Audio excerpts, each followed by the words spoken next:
Good morning, heart and soul.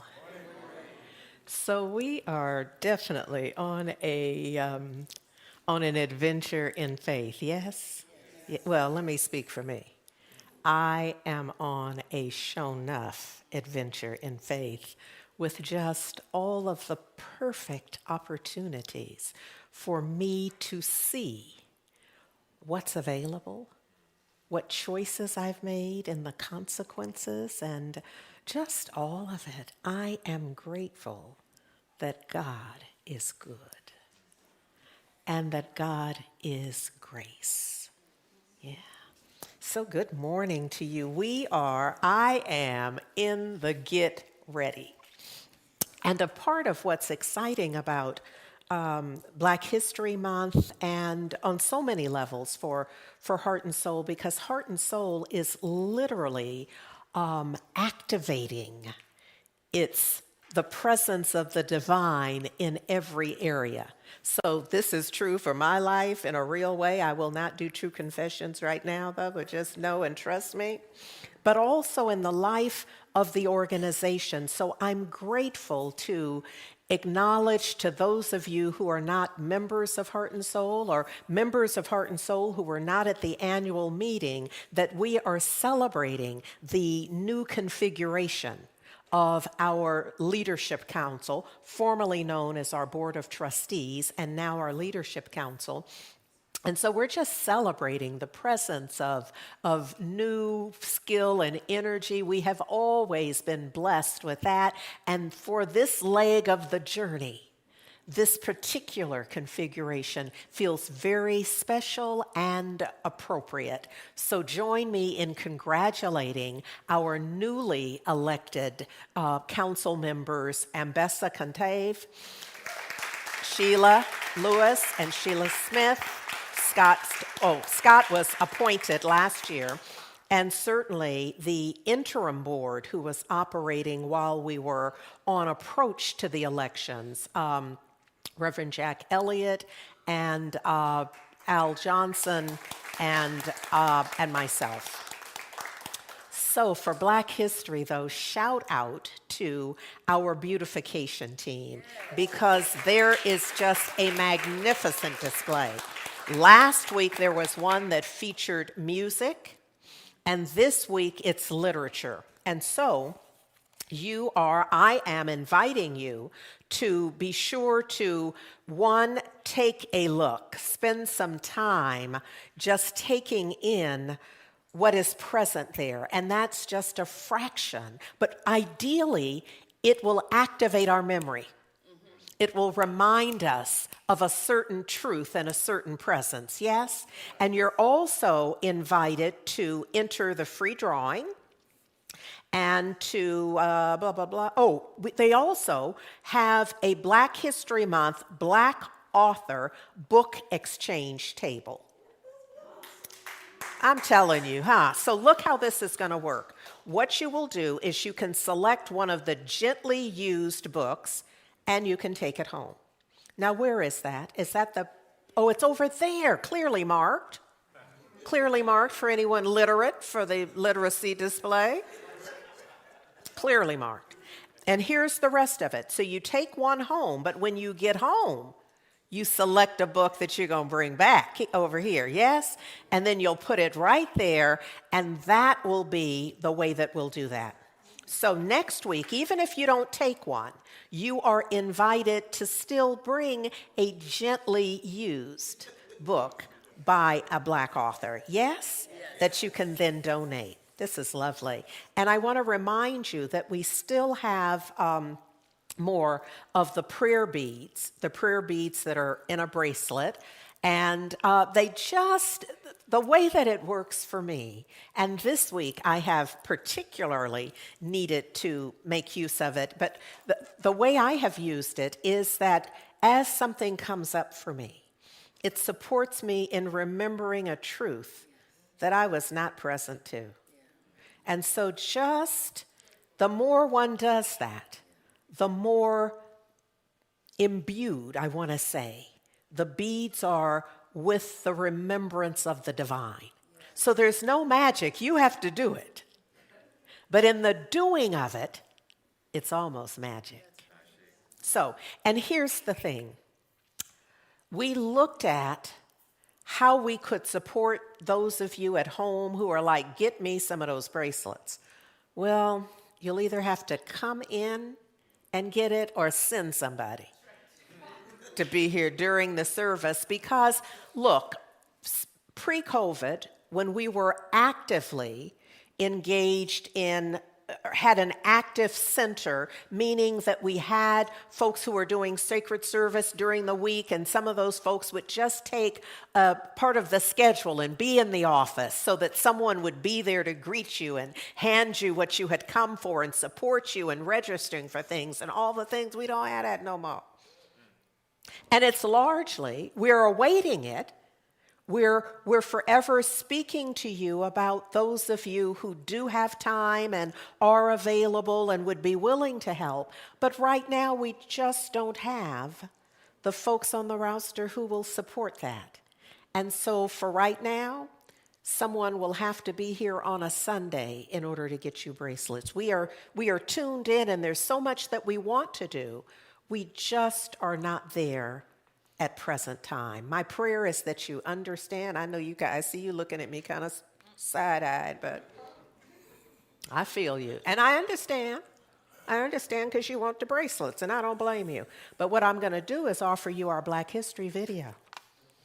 So we are celebrating Black History heart and soul style.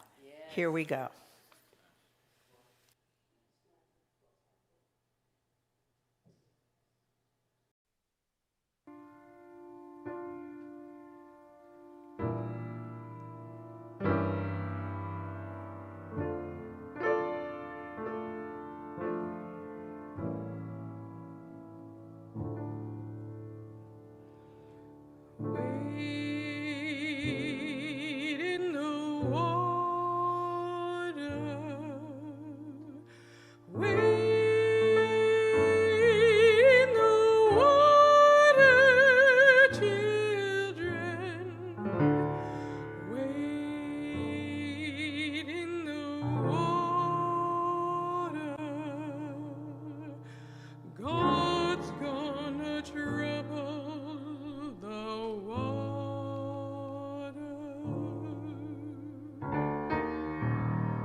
hera malera, hera, hera madam way. Hera malera, hera, hera me. Hera malera, hera, hera madam me. Hera malera, hera, hera me. I don't know how my mother walked her troubles down. I don't know how my father stood his ground. I don't know how my people survived slavery. I do remember, that's why I believe. I don't know why the rivers overflow their banks. I don't know why the snow falls and covers the ground. I don't know how the hurricane sweeps through the land every now and then. Standing in the rainstorm, I believe. I don't know why the angels woke me up this morning soon. I don't know why the blood still runs through my veins. I don't know how I wake to run another day. I am here still running, I believe.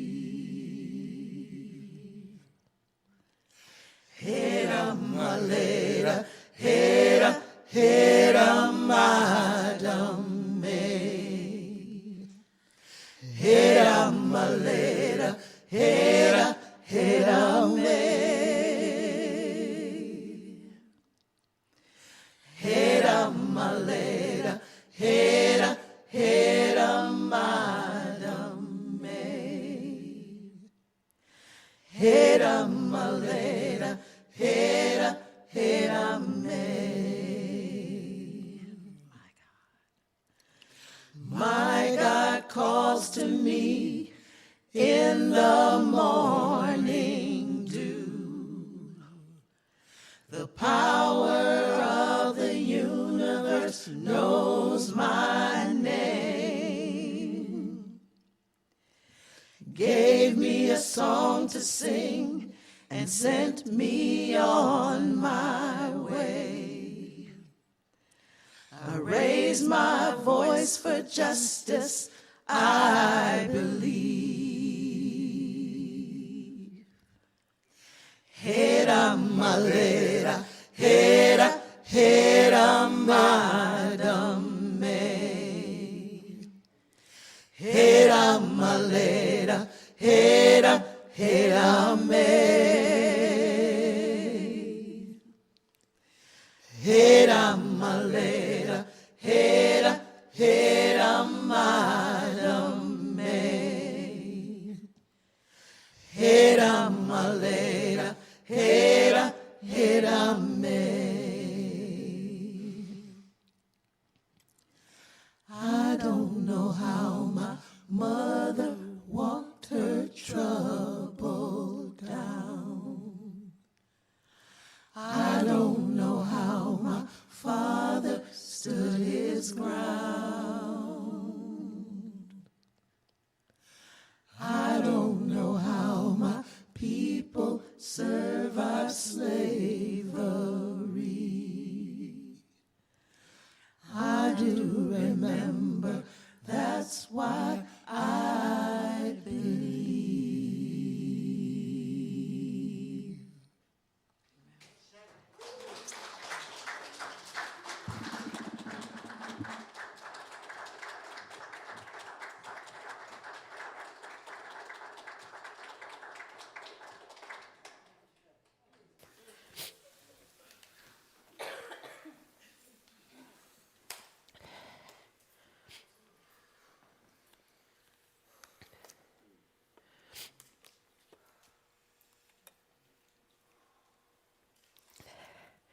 Thank you, Valerie Joy, and thank you.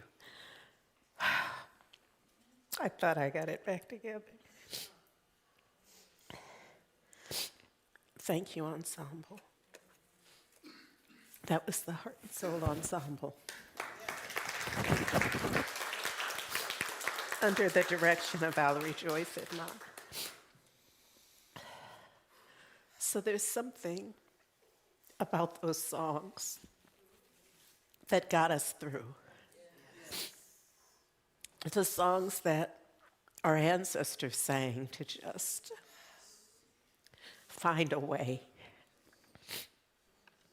So I acknowledge that it's true that when we remember, we can believe rightly. The challenge is that we don't always remember. And when we don't remember, God knows what we can end up believing.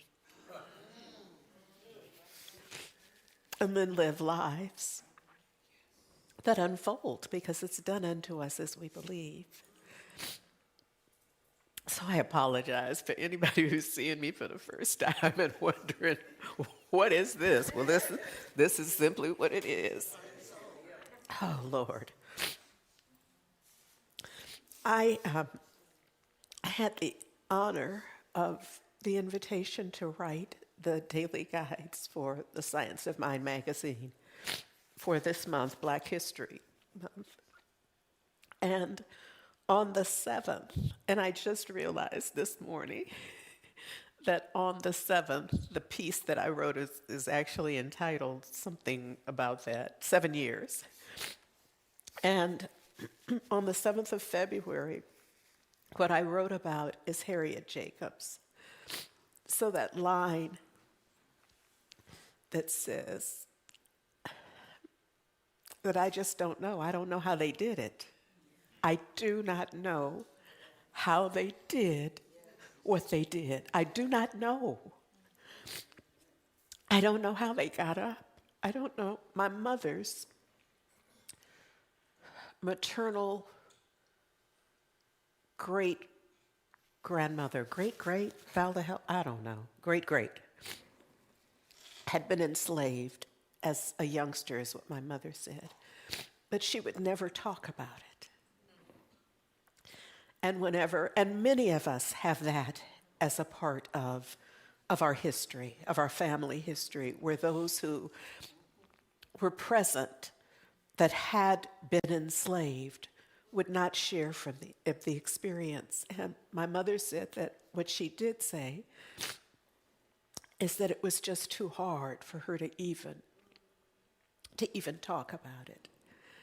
And so I really don't know how. I have no idea how they managed. But what happens for me is that when I remember that they did, that they somehow got through.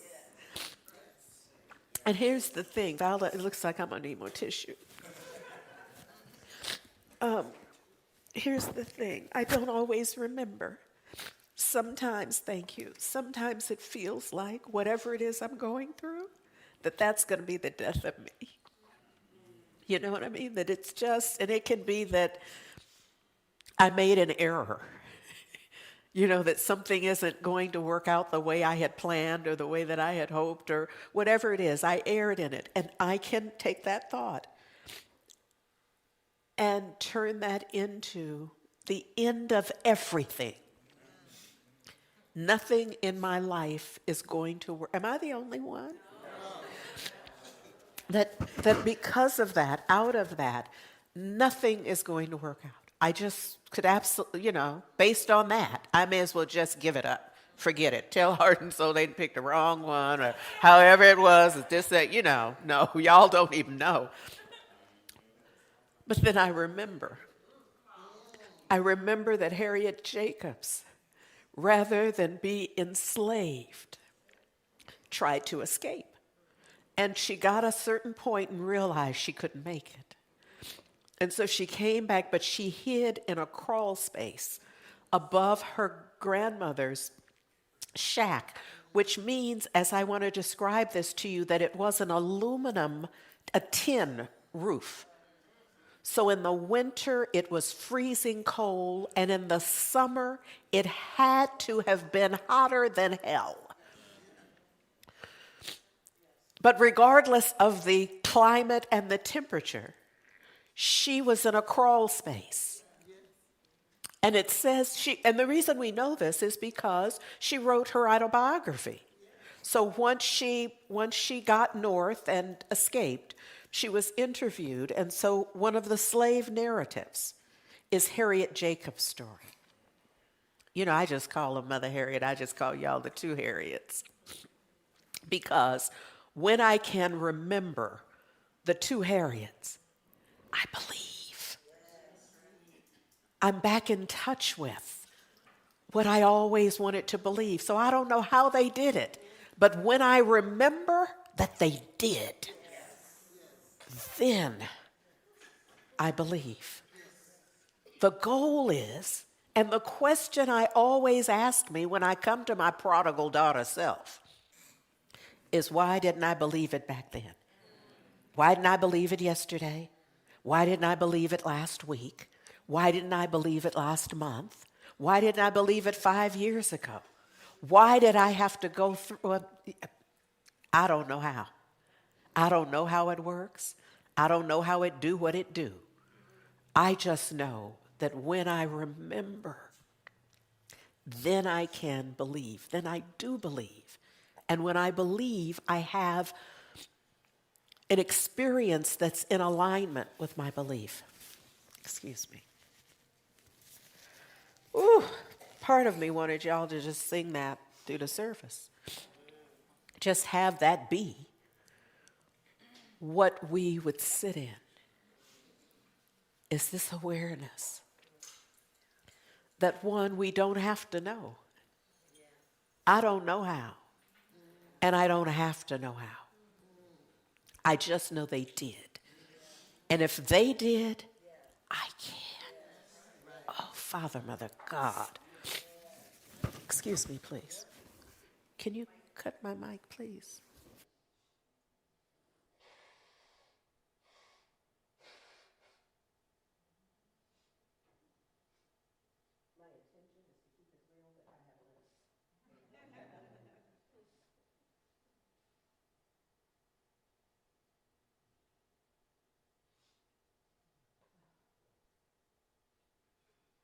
Valerie Joy. Thank you, Ensemble, for being in co-ministry, one, and for setting us up for what we gotta know and what's ours to be and to do. Yeah?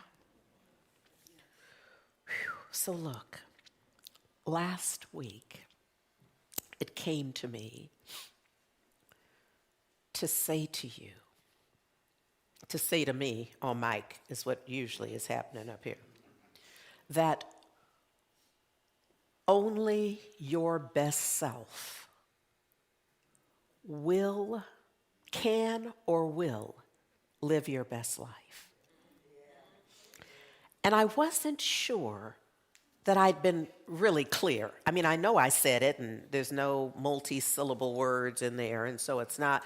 But there's a point that I want to make, and I wasn't sure that I made it, and I'm not exactly sure how. Here's the thing of it that I can get right now, is that we live life, we experience life by right of consciousness. That means that you can't have anything in your life that you're not aware of. It can be in your life, but you won't have it in your life. Okay, y'all. I'm trying to do something up here. Okay. All right. Because we experience life every millisecond is by right of consciousness. And consciousness is awareness. There can't be in your life You can't have in your life anything you're not aware of. Bam. It can be in your life, but you won't have it because you're not aware of it.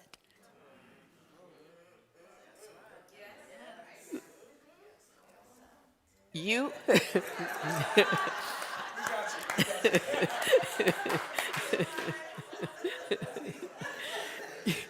you can't have anything, the experience of anything that you're not aware of.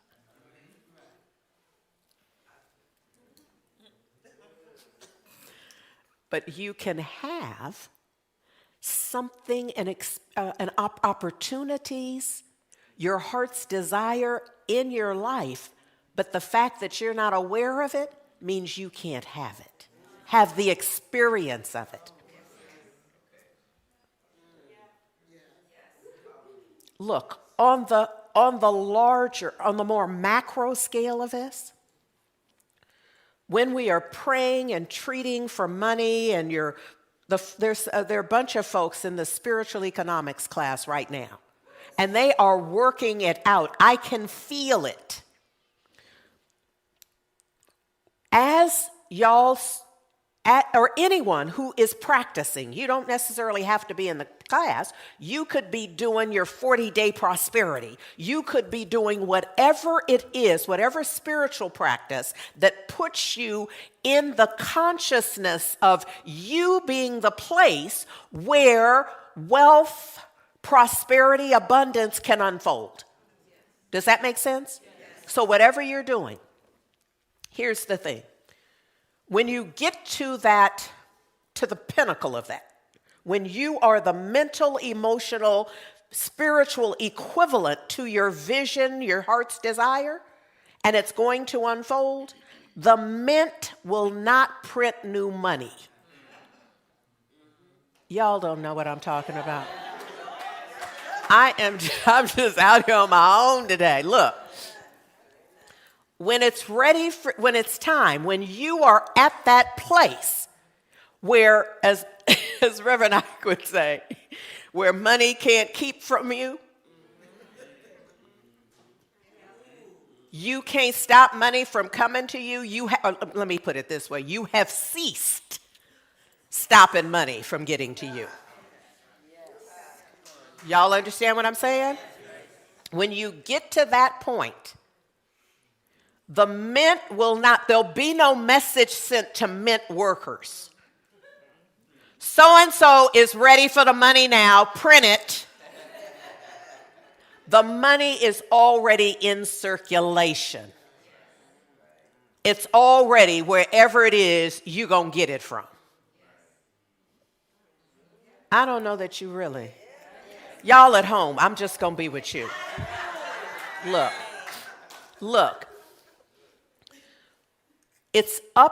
There's something about us getting, this is for me. Y'all just came to support me in saying it out loud.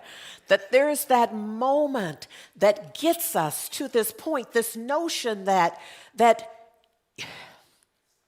there's no way for you to have your best life and you not your best you.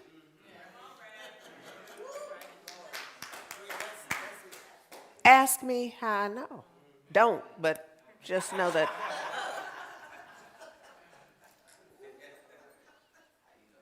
Sometimes I think I come sometimes my message is aspirational for me. And sometimes I'm preaching from the valley, baby. You understand what I'm saying? I'm like, ask me how I know. This right here, I got the stripes to prove this. This right here, I know for sure. Only your best life will only be lived, experienced by your best you.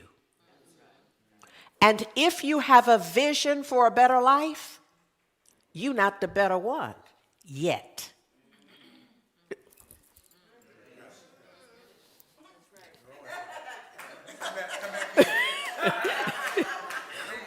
Y'all at home. Look, There is that is required of us.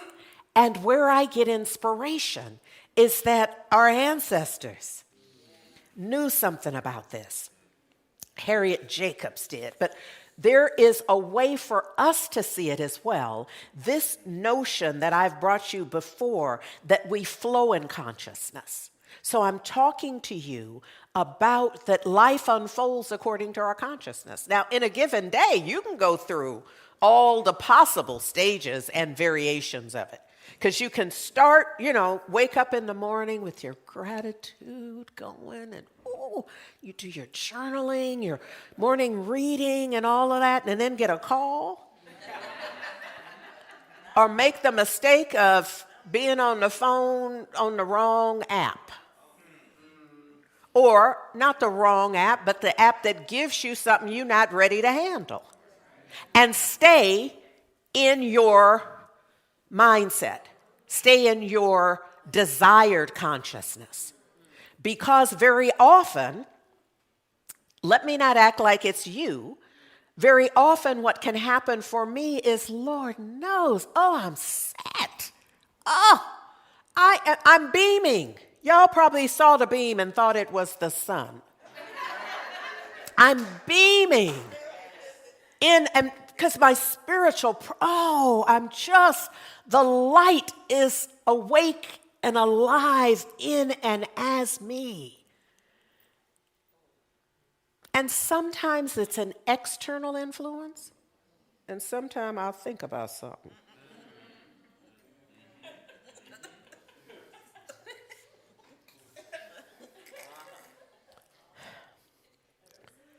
And Lord knows, I wish that I could tell you, with all of these years of being a practitioner and a spiritual coach and then ministry and all the things, and the little doctorate, all the stuff. You see what I'm saying? The trappings of it all.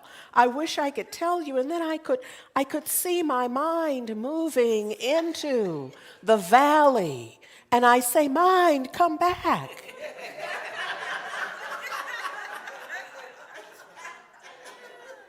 She gone.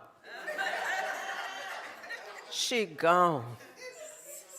And I am left not knowing which way is up. But it requires, this is why our flow, we flow in consciousness, for us to remember that no matter, there's a point. Now, there's nothing you can do while you're gone. When you are when I'm out of my mind, I'm gone. But here's the thing I know for sure. I'm going to come back. So when I come, leave breadcrumbs. Do your best in your moments of sanity to leave yourself some breadcrumbs. You understand what I'm saying? Keep the affirmation up. Where even when you're crazy, you might just look in that mirror with your crazy self. And as you're looking with your crazy on, you might just go, I am whole, perfect.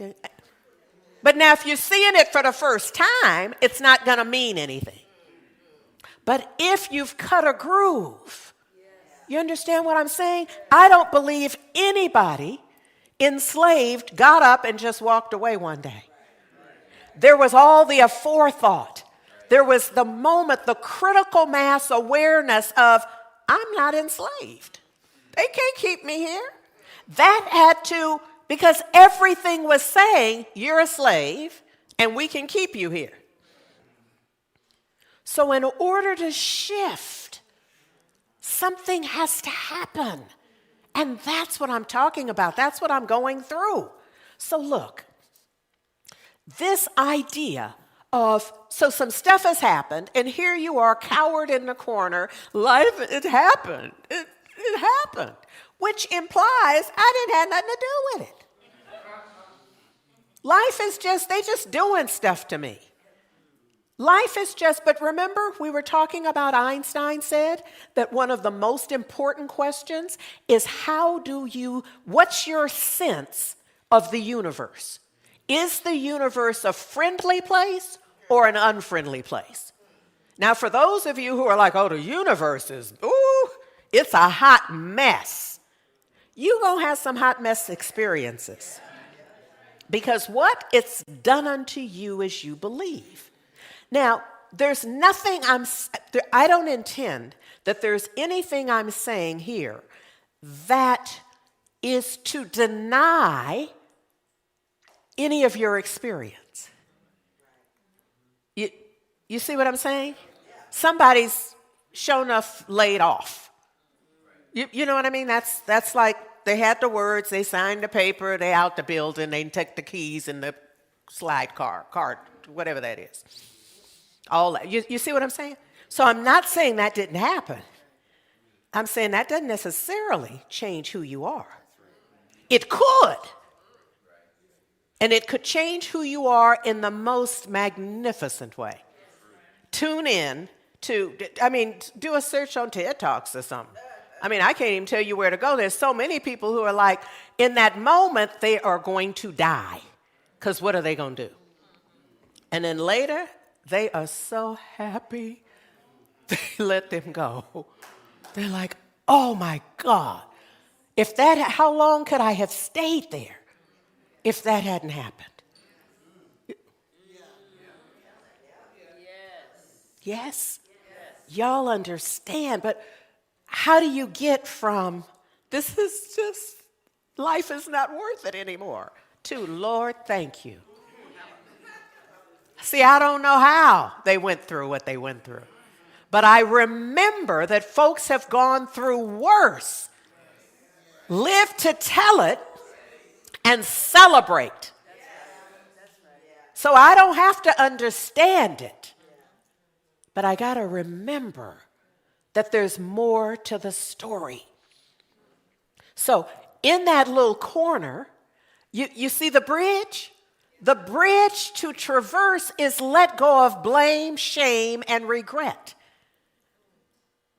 Now, you can't do that if you don't feel worthy, though. I just got to tell you.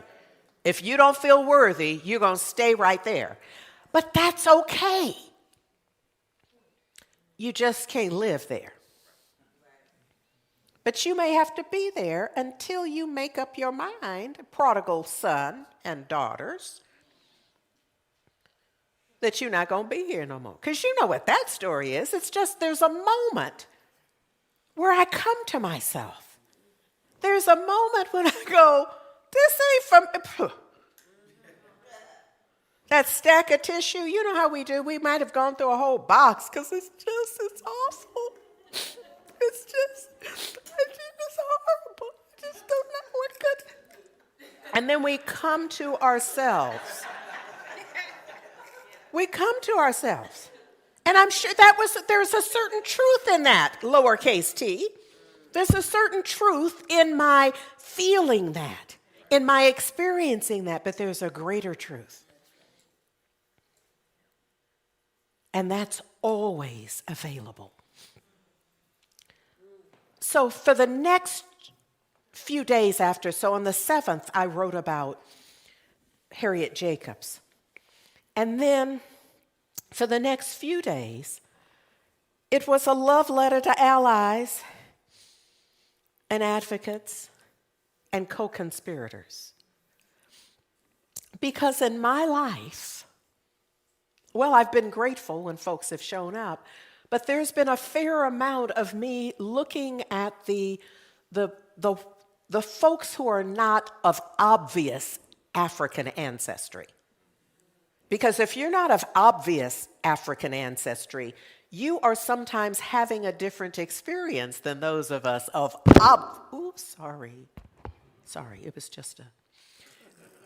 those of us of obvious African ancestry oftentimes have a very different experience. You may be of African ancestry and identify as that, but you aren't necessarily identified as that. You may self-identify, but others may not, which means you may have a different experience. So often I have looked at Some of the folks in my life who are not of obvious African ancestry, and often it's obvious they're of European ancestry. And while in my heart and mind, I want them to see more like I see. I want them to, well, I'm going to just share this little bit with you, I think. Here's what I wrote. I often hear folks I wish would behave as allies and advocates, engage in discourse about not being responsible for slavery, black codes, not being, do you understand? So they're of an age where obviously I'm in conversation with them, or we're peers in some way, at least in this generation on the planet at the same time. And while I'm wanting them to step forward and see what others who stand in that way see and say, speak up, they want me to teach them something.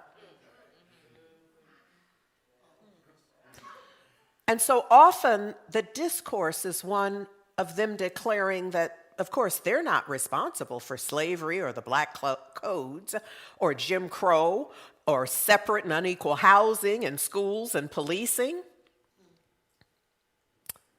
It is obvious to me that while so many benefited for generations from these and other inequities, far fewer can see themselves stepping forward to acknowledge and take responsibility for accepting accountability for current inequities. We have a shared common history, and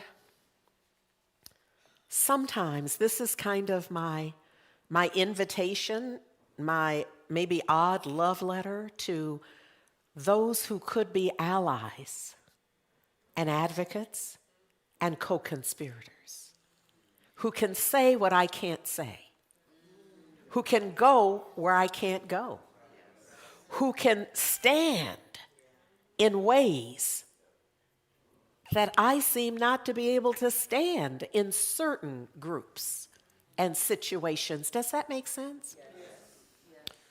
So, over the next few days, I then attempted to share some ideas about folks who I saw doing this. But let me speak to how I see what goes on for us, those of us who are feeling put upon, feeling, some would say, the boot on the neck, feeling beat down, feeling all of the things historically, or any part of that it came to me that my first experience of cockroaches was on the East Coast. Y'all, now you know, it's me. Y'all act like you got somebody else as the minister. You know I'm up here baking baklava. You know that. I'm just here blending all the metaphors, layering them on. This is a metaphor. So one of my first trips to New York, I remember going in to the kitchen in the dark, and I flipped the light switch, and it all scattered. How many y'all at home? Okay, if you don't know, ask somebody, baby. Folks know about this. They know about this. But here's the metaphor. Because if we think about, it's like the thoughts, the ideas that we entertain, ideas of less thanness. It's beliefs in lack and limitation. Thoughts of impossibility. Yeah? Those are the roaches. Now, here's the thing. Flipping on the light switch did not put the roaches in the room. Flipping on the light switch exposed them to what they weren't interested in being in. That's why they scattered. You know, there's some creatures that you just turn. I had a little shed out in my backyard, a little when I bought the property, it was already there, and I thought, oh, that's great. It had paint in it, and, we put stuff in it. But I hadn't been in it for a long time. And so, well, I shouldn't say in it. I hadn't been around it in a long time. And so we're out doing some stuff in my yard, switching some stuff. And I opened the door, and this, what was he? Not a raccoon, a possum, did this here.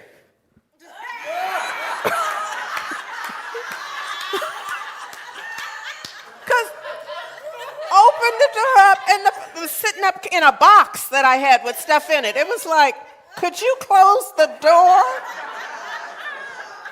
So all of the mess that you have going on in you is not going to scatter in the light right away. You see what I'm saying? Some of it you're going to have to really just leave the door open. I'm working some stuff out this morning. Okay? But the little roaches will scatter. Those little nothing thoughts that you don't really believe anyhow, but you're living by them. You don't really. If you really given a test, you would never put the answer is yes, lack and limitation. I'm not deserving. Who fills that in? Nobody. You know better. But you'll live in it. But the flipping of the switch is the remembering. It's remembering the truth. And in the light of truth, a lot of this mess will scatter. Do I have fresh water in here? Thank you. I have just worn all of my little systems out. And probably the people, too. Look, I'm just trying to see. Ooh, Lord. So, the next few pieces that I wrote for the next few days were all calling, my intention was to awaken the allyship, the advocacy, the co-conspirator energy in my friends. And some folks I call family, to just stand with me. Not to stand questioning, well, why don't you just, that was so long ago. And look how bright you are. Look, you got the. Like it's not, no, you're missing the point. I need you to just follow my lead right here. I need you to just know that I see that. And I need you to stand in a way like some of these folks are standing. And I feel like I gotta say some names. I can't just speak about them. That y'all remember when Bree Newsom, right? Took the flag down. Well, here's the thing. Co-conspirators, advocates surrounding her. No black woman just scurries up to take no flag down. There's a support system of allies and advocates. When she got that flag down, she handed it to a white man who was ready for that, was expecting to, and named James Tyson.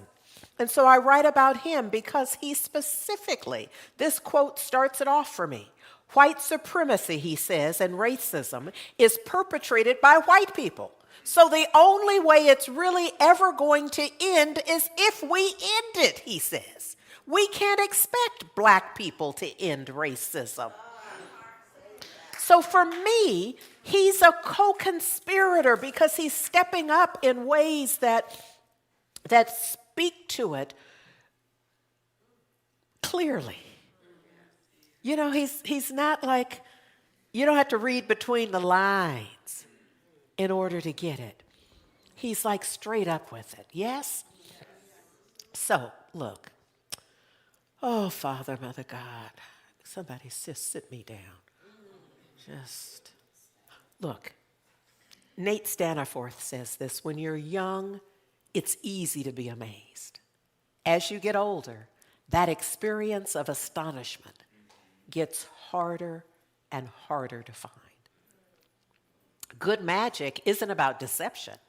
It's about trying to see things the way you saw them before they became ordinary.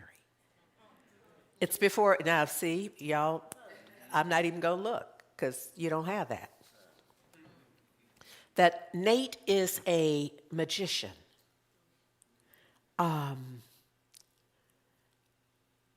And so he's speaking from that vantage point about what you have to know in order to, what folks are thinking may be a sleight of hand, is coming from a place of knowing. I feel like he's meeting us at this place of reminding us that we got to know. We got to know what we have access to, what's available to us, the possible changes that we can make.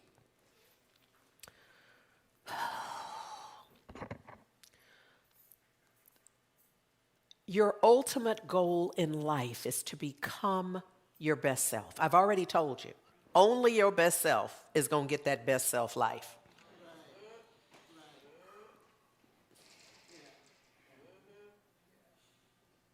And so I know I can't live my best life from here. My best life requires that I shift, requires that I know and behave in alignment with what I know. David Viscott says this. He says, your ultimate goal in life is to become your best self. Your immediate goal is to get on the path that will lead you there. Is to begin being and doing whatever is required in order to have that be your experience. So I'm going to help you out. On Monday, the 19th, the monthly book study for 365 days of richer living is happening from 6 to 6:45 p.m. And it's on Zoom. The book is the book that we are reading as our daily read. If you are messing around with A Course in Miracles, you will find that 365 days is a lovely companion, that they dovetail and that they will blend, beautifully with that. But regardless, you will find that Ernest Holmes and Raymond Charles Barker did some lovely work. And a part of this, on this road to our best self, we're going to need some help. We're going to need some allies. We're going to need some advocates. We're going to need some co-conspirators. On every level, in every form. This could be one of them for you. This Monday night book study, it's only once a month. It could be just the anchor, though, to get you grounded in an idea, in a belief system that can support you in we already talked about losing our minds, so y'all understand what I mean? So we don't lose our minds as often as we do. Just cutting back on that a little bit would be helpful. Yeah? Okay. So, the idea of seeing our best self and taking the road to our best self, to our best life, doing whatever is required of us, being however is required of us in order to bring forth our best self. That best self is the prize.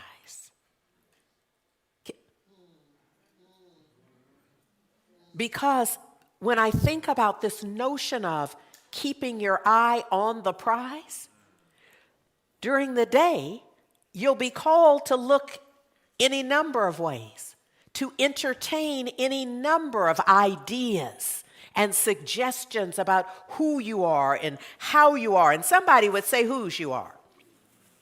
That the day will will call you into question unless, of course, you have your eye on the prize.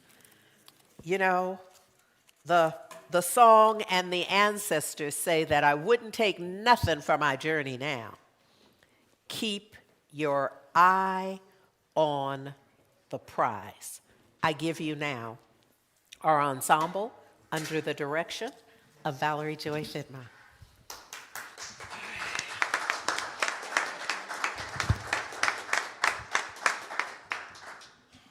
All right, family, we're going to need your participation, okay?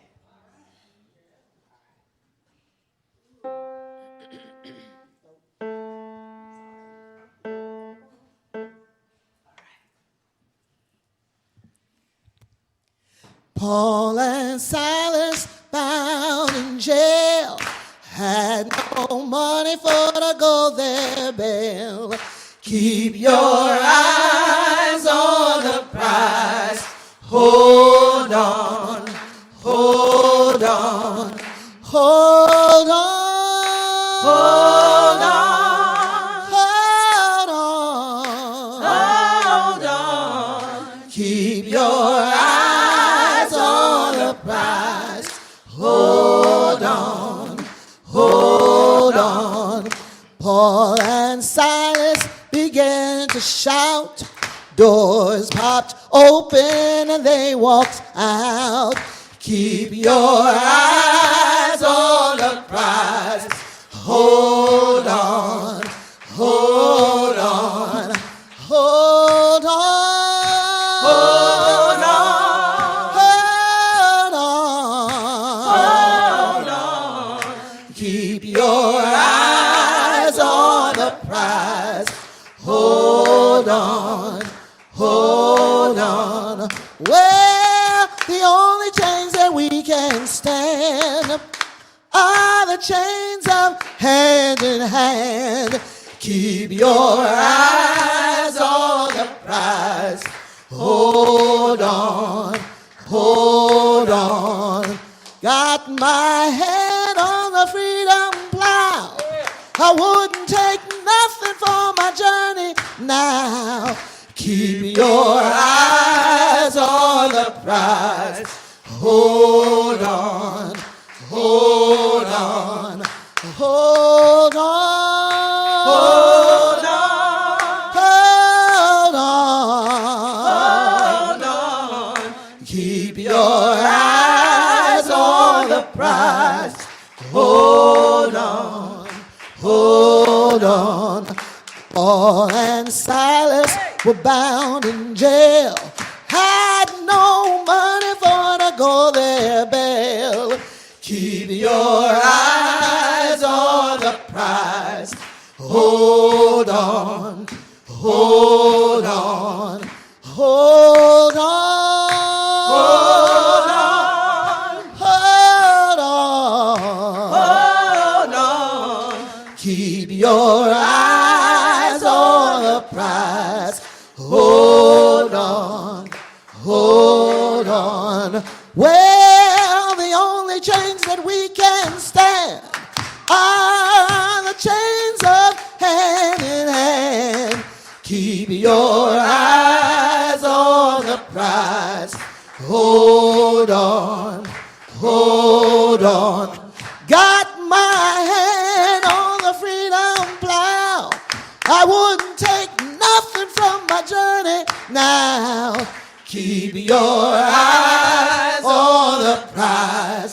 Hold on, hold on, hold on, hold on, hold on, hold on. Keep your eyes on the prize. Hold on, hold on, hold on, hold on, hold on, hold on. Keep your eyes on the prize. Hold